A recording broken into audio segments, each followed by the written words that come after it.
Oi, gente, bom dia, bom dia. Sejam todos muito bem-vindos a mais uma live comigo. Hoje eu quero falar sobre a autossabotagem, uma herança psicológica dos traumas infantis. Eu já vou colocar aqui nos comentários o tema da live de hoje, para que vocês saibam o tema que eu irei falar. Deixa eu fixar aqui só um pouquinho, gente. Fixei comentário. Pronto. Autossabotagem, a herança psicológica dos traumas infantis ou traumas da infância. Qualquer pessoa, qualquer um de nós já passou, mesmo que involuntariamente, por uma autossabotagem. E muitas vezes você não percebe porque é um padrão, é um vício emocional onde você herda atrás desses traumas infantis. Aí eu quero aprofundar um pouquinho sobre esse tema. De onde é que vem, por que vem, o que acontece lá na infância, dentro daquele modo de criação dos pais como principais mediadores.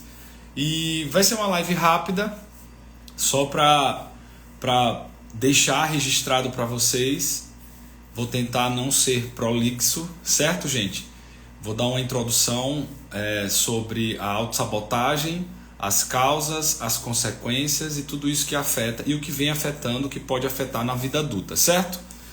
Quem está chegando aqui pela primeira vez, fala a cidade, de onde está falando, se já me conhecia, se já tinha assistido uma live aqui junto comigo. Eu fiz uma na terça-feira, falando sobre traumas de infância também, assistam. São lives que ficam algumas semanas aqui, depois eu transfiro elas lá pro meu canal no YouTube também, certo? E aí, fala aí, gente. Fala a cidade, já me conhecem? Fala a cidade de onde vocês estão falando. Se vocês têm, se esse tema, quando fala de autossabotagem, alguém aqui já praticou a autossabotagem consciente? Você já viu? Você já presenciou se a autossabotagem? Nossa, eu estou me autossabotando. É bom, isso aqui, quando você percebe, é autoconsciência. Toda vez que você perceber de algo que é maléfico ou às vezes é benéfico, né? São os dois pontos, os dois extremos, você está praticando a autoconsciência. Isso aqui é essencial para a nossa vida, faz parte desse autodesenvolvimento. É conhecer o que você está sentindo, o que você está fazendo, seja ruim ou seja bom, né? Os dois extremos. E a autoconsciência faz com que você perceba. E você não entre num autojulgamento, não entre numa autopunição, uma autocrítica, entendeu? Você vai ter mais flexibilidade. É a mesma coisa de praticar a autocompaixão, certo? Eu acho que eu vou espirrar, o nariz está... Então, gente, quem quiser falar alguma coisa, fica à vontade, certo? O tema eu vou iniciar para a gente não perder tempo e vou trazer para vocês aqui como funciona essas informações infantis, onde você aprende com seus pais, com seus irmãos, na escola, isso tudo vem lá de trás. E acaba ficando alguns fragmentos dessas experiências no seu inconsciente, certo? Lembrando que eu utilizo a psicanálise e a psicologia analítica como abordagem teórica nos meus atendimentos. Então eu faço análise. Minha terapia ela tem esses vieses das teorias da personalidade e nós estudamos o inconsciente, certo? Tem que acreditar que nós temos ali uma memória mais profunda, inacessível, que guarda, que reserva, armazena essas informações da infância, certo? E com o tempo você acaba utilizando essas informações involuntariamente porque você não tem acesso a elas, nem tampouco consegue domesticá-las, certo? Então com isso você acaba, ela manda essas informações aqui para fora, para o seu consciente e vai conduzindo sua vida, certo? Eu já expliquei aqui um dia desses, em uma das lives, como funciona essa integração entre o inconsciente e o nosso consciente. Então ele é como se fosse um comando reprimido dos traumas infantis. E traumas infantis a gente fala de situações que essa criança passou, né? Onde teve dores emocionais, onde ela precisou privar as suas emoções, reter as suas emoções, para não sentir aquilo, onde ela se escondia, onde ela, quem sabe, teve um relacionamento abusivo, com abuso físico, abuso verbal, abuso sexual. Tudo isso engloba um trauma infantil. Então, um pai e uma mãe que brigava muito, tinha muitos atritos, esse papai e essa mamãe, esses dois mediadores, acaba depositando essas informações negativas no momento em que a criança está em desenvolvimento. O nosso cérebro, ele está ali, ele é uma plasticidade, ele desenvolve de acordo com esses estímulos externos e são alimentados através do nosso sistema sensorial. E tudo isso faz com que vá produzindo essas memórias. E quando falamos de traumas infantis, são memórias negativas, né? Memórias que trouxeram uma dor para aquela criança. E a criança sente, gente, também. As pessoas acham que a criança não sente, que a criança não tem nenhum tipo de sentimento ou qualquer outra coisa que venha a acontecer naquele momento, mas ela sente raiva, ela sente medo, angústia, depressão, ela passa por um quadro depressivo, ansiedade, vontade de vingar. Então a criança sente tudo, só que ela não consegue externalizar essa enxurrada de sentimentos. E com isso ela vai levando para a vida isso reprimido, essas informações negativas reprimidas, e no futuro ela pode acabar replicando nos relacionamentos, no trabalho, inconsequentemente. É muito rápido esse movimento entre o inconsciente e o nosso consciente, entendeu? Eu vou começar aqui. Vocês aceitam um café? Vou tomar um cafezinho porque tem que, para começar o dia, né? Espero que vocês gostem do tema. Eu vou deixar essa live salva para que depois vocês consigam assistir. Eu vou deixar aqui, vou deixar também no meu canal lá no YouTube, certo? Então vamos lá. Primeira coisa, nós precisamos entender o porquê da autossabotagem, certo? O trauma de infância, autossabotagem, comportamento inconsciente, todos eles se comunicam. Então tá tudo conectado. Ninguém se auto-sabota se não tiver algum fragmento de uma experiência infantil que aconteceu lá atrás, certo? Onde essa infância foi prejudicada devido aos excessos de estímulos, muitas discussões, brigas, às vezes um pai alcoólatra, às vezes uma mãe extremamente ausente ou um pai ausente, muitos ciúmes, a família extremamente disfuncional, muitas brigas, não respeitar os desejos, né, as emoções da criança, desrespeitar aquele espaço, o tempo, mesmo que o adulto seja o responsável pela criança. Às vezes a criança só queria ficar ali, e aí o pai: não, você não vai ficar, você não pode fazer isso, não pode fazer aquilo. Pra vocês terem ideia, eu tive já experiências aqui na clínica onde papais, mamães, eles amarravam os filhos quando sei lá, uma brincadeira lá que quebrou um prato, um exemplo, tá, gente? E esse pai e essa mãe, eles se uniam ali com os filhos e amarravam. Eu já ouvi esse relato na clínica. Então é para que vocês entendam como cada família teve a sua disfunção, né, familiar, nessa construção da família, construção das emoções. E infelizmente não é todo mundo que vai ter uma infância saudável. Só que no outro extremo, mesmo que tenha uma infância saudável, gente, nós podemos falar também sobre onde teve muito afeto, onde aconteceu muitas... a criança pedia ali, ela necessitava das coisas. A criança ela tem uma predisposição à chantagem emocional, né? Quem conhece uma criança aí que você conversa com ela já começa a chantagear, porque ela já sabe que naquele movimento ali a mãe ou o pai vai ceder. Então esse pai e essa mãe que permite muito, que estimula essa criança com muitos presentes, com presentes materiais, eu quero isso, eu quero aquilo, eu faço assim, faço essa. Aí começa já a estimular essa criança ela ter tudo. No futuro, esses pais não existirão mais, certo? Eles não terão mais essa autonomia. Agora eu sou um adulto que tem um fragmento infantil de que tinha muita permissão. Quando eu não conseguir ou conquistar algo na minha fase adulta, com essa experiência infantil, eu vou colapsar. Eu vou entrar no estado de extremamente, um estado egocentrista, onde você vai ser extremamente egocêntrico, egoísta, imparcial, intolerante, porque você quer muito aquilo. Como você não tem, você vai entrar nesse estado doentio, onde pode ter histerias, crises de ansiedade, desenvolver o borderline também. O borderline não é só aquele que teve ausência não, também pode ter tido demais e no futuro ela não vai conseguir controlar todos esses impulsos irracionais que estão reprimidos nesse inconsciente. Então nesse momento você vai até trabalhando todo esse cenário e a pessoa não consegue controlar.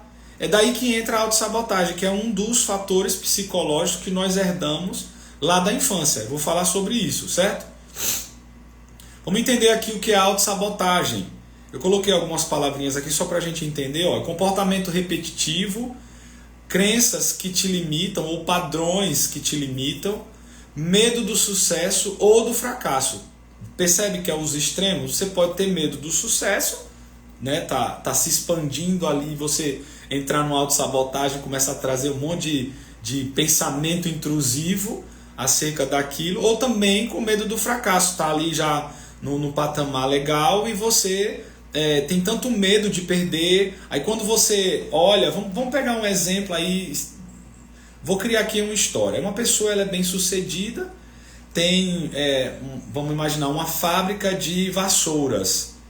E aí de repente ela entra vê esse cenário caótico, onde tem muita incerteza na nossa economia no país. É claro que tem uma incerteza, nós estamos presenciando aí um monte de informação, inclusive em todas as redes, não é só uma específica, todas as redes estão falando da mesma linguagem. E aí esse empresário agora ele tem medo, mas ele tem capital, ele tem o fluxo, ele tem a clientela, ele tem tudo, está tudo organizado. Um administrativo bom, funcionários bons, um produto que vende bastante, só que ele tem um risco, algum fragmento infantil, de traumas infantis que ele não sabe, mas isso agora manifesta nesse momento, nesse cenário. O que é que vai acontecer? Ele vai ter medo do fracasso, ele vai começar a criar, idealizar situações ou um cenário destrutivo com base no que ele tem reprimido. E olhando aqui para o cenário atual, ele tem segurança. As pessoas estão falando, não, você tem segurança, nós temos aí milhões guardados para nos proteger contra uma crise que vier. Só que isso não vai ser suficiente, porque a crença que está lá dentro dele é de que pode ser fracassado a qualquer momento. Aí eu vou dar exemplos disso para que vocês entendam o que acontece na infância para no futuro esse rapaz ter medo desse fracasso, né, de uma empresa específica. Isso também vale para relacionamentos amorosos. Às vezes você está dentro de um relacionamento muito bom e você, com medo de ser abandonado ou rejeitado, você escapa, encerra o relacionamento para não sentir aquela dor de novo de um abandono que está reprimido lá da infância.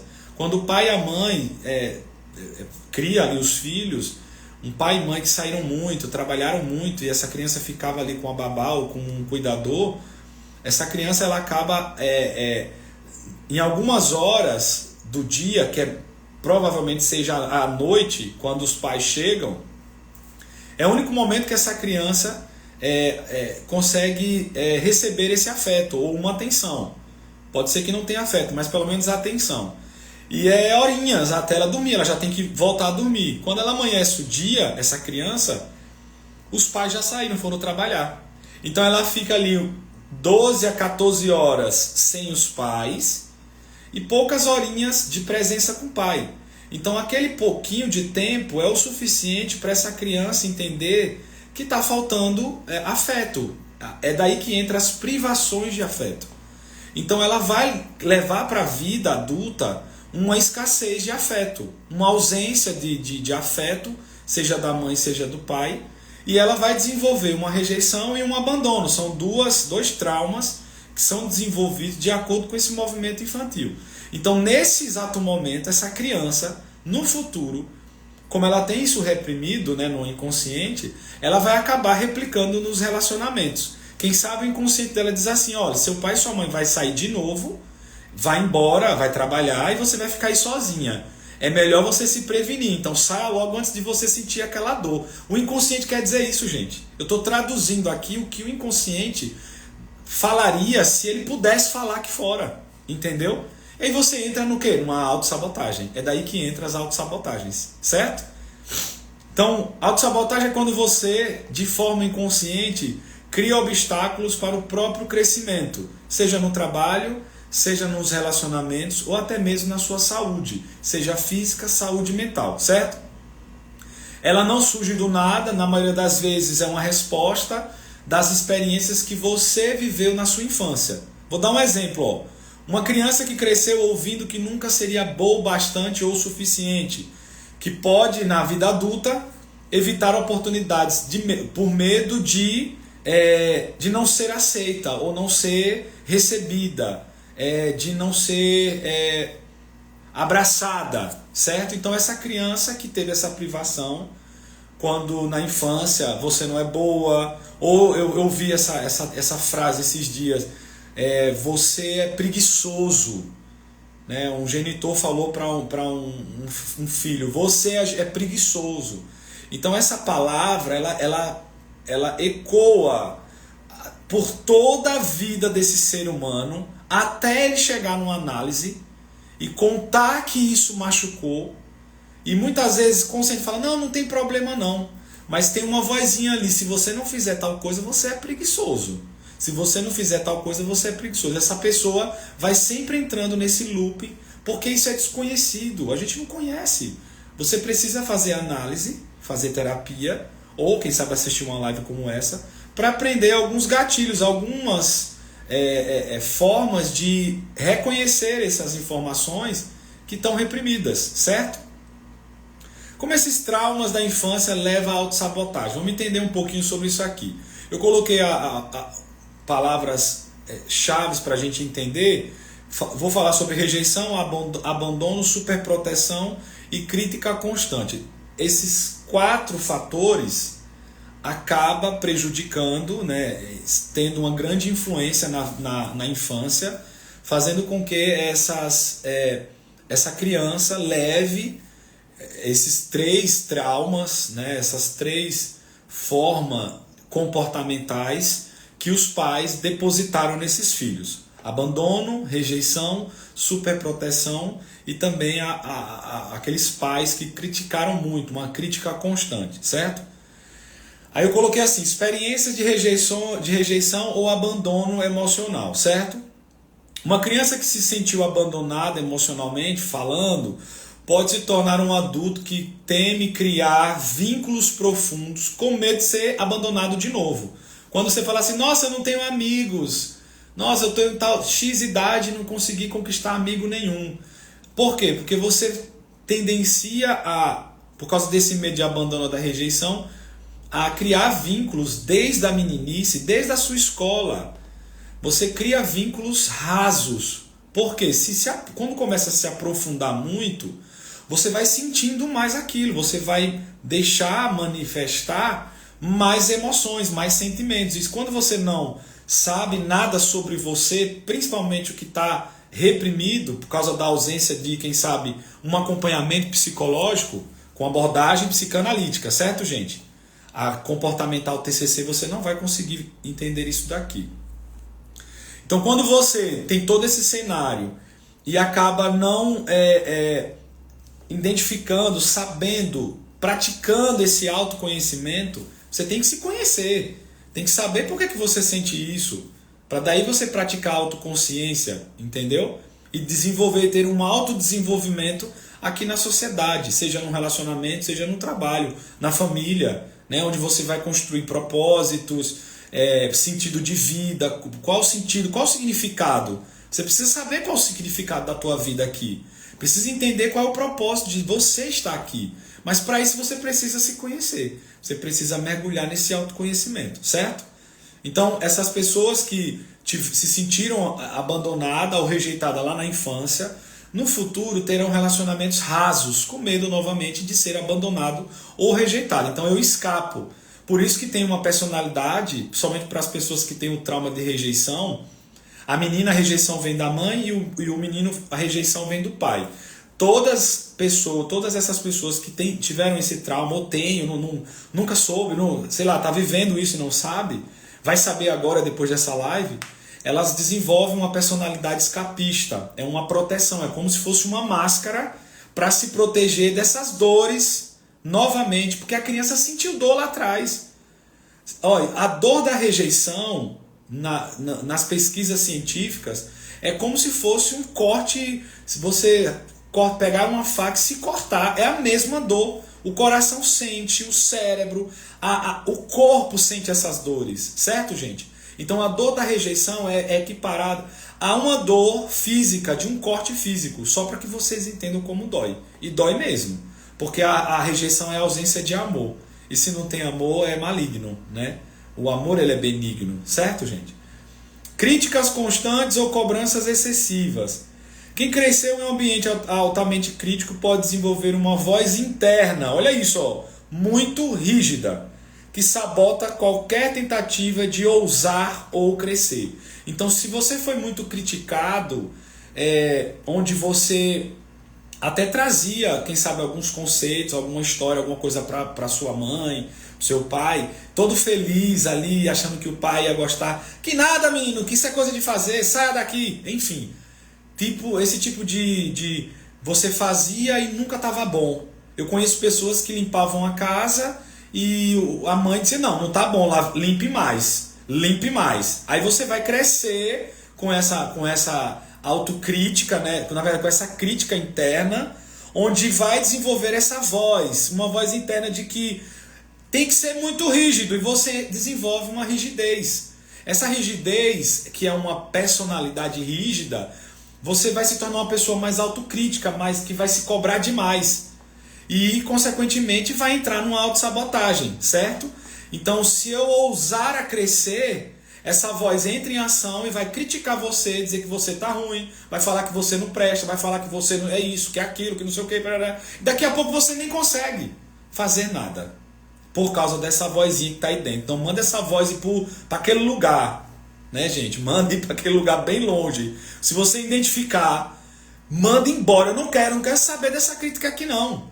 Porque às vezes nós nos criticamos tanto, temos ali uma qualidade, temos competência, mas devido a essas crenças, essas vozezinhas ali, esses gatilhozinhos infantis, você acaba entrando nessa autossabotagem, certo? E aí, por último, a superproteção. O excesso de cuidado pode criar adultos inseguros e com baixa tolerância à frustração, à ressignificação, à resiliência. Então, se protege o filho demais, ele não vai conseguir desenvolver uma autonomia. Então, no futuro, eles vão ter dificuldade de praticar as responsabilidades. Então, toda pessoa que foi protegida demais, ela pode ter uma dificuldade de se autorresponsabilizar. E com isso, afetando todo esse desenvolvimento, esse desempenho pessoal e familiar, certo? Consequências da vida adulta, olha, relacionamentos tóxicos, procrastinação, baixa autoestima e medo de rejeição. Tudo isso acaba afetando na vida adulta e você começa a trazer à existência esses fatores, né, essas causas, essas consequências, e vai prejudicando seu relacionamento, carreira, sua saúde mental e sua saúde física. No relacionamento você vai desenvolver um ciúme excessivo, o medo de se entregar, de se conectar com a pessoa, e tendencia a escolher relacionamentos indisponíveis, pessoas que não estão disponíveis. Parece que você tem uma liga, parece que você dá match com um relacionamento ruim, com pessoas que já têm outro relacionamento, com pessoas que não gostam de ter uma predisposição a não ter um relacionamento saudável. Então tudo isso afeta no relacionamento, certo? Na carreira pode surgir como procrastinação, falta de comprometimento ou medo do sucesso, certo?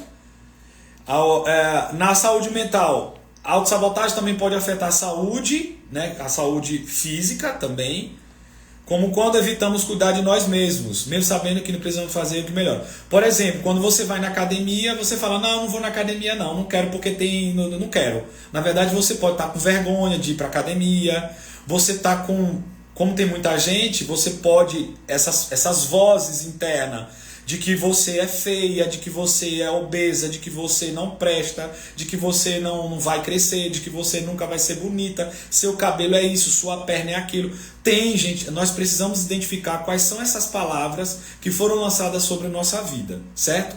A terapia, como base intrínseca, vamos pensar assim, que tem que ser de dentro, né? A terapia sai tudo daqui, não é daqui de fora não, vem tudo de dentro. Ela é a base para que você identifique mais rápido essas vozes internas para a gente fazer um trabalho de ajuste, de ressignificar, aprender a ser resiliente, identificar esses traumas, saber um pouco mais sobre o que é que tem afetado, por que tem afetado a sua vida no sentido geral, esses traumas. Então na terapia nós vamos abordar e construir um caminho onde você consiga viver com trauma, até porque ele não é seu inimigo, ele integra a sua vida, e com base em tudo isso daqui você tenha um autodesenvolvimento, você melhore, né, identifique. Tem pessoas que já têm depressão, ansiedade, que também pode fazer esse tipo de terapia, vai desenvolver e aprender melhor por que está passando por tudo isso. Então, no fundo, buscar o autoconhecimento é o melhor caminho para você aprender a lidar melhor com as suas emoções, certo, gente? Eu não vou poder ficar mais por causa do meu horário, mas até terça-feira eu entro novamente, nós falaremos mais sobre terapia, sobre saúde mental, sobre trauma infantil. Se ficou um pouco complexa a live, assista de novo, compartilhe com seus amigos, manda para alguém precisa saber disso daqui, e tenta entender que a autossabotagem ela é invisível, você não percebe, precisa ter autoconsciência para você identificar e quem sabe romper com isso daí, certo? Eu espero que vocês tenham gostado. Logo mais eu entro em um outro horário, provavelmente seja na terça-feira, então eu estou fazendo dia de terça e quinta. Não deixe de me seguir no meu canal no YouTube, marque o sininho, compartilhe com seus amigos, me sigam, gente, no meu canal, está no link na minha bio, aqui no meu perfil. E se você quiser saber mais sobre a terapia comigo, me chama lá, entra no meu site e lá tem a opção de marcar, de agendar, tá certo? Se cuidem, boa quinta-feira e até breve, se Deus quiser. Um abraço.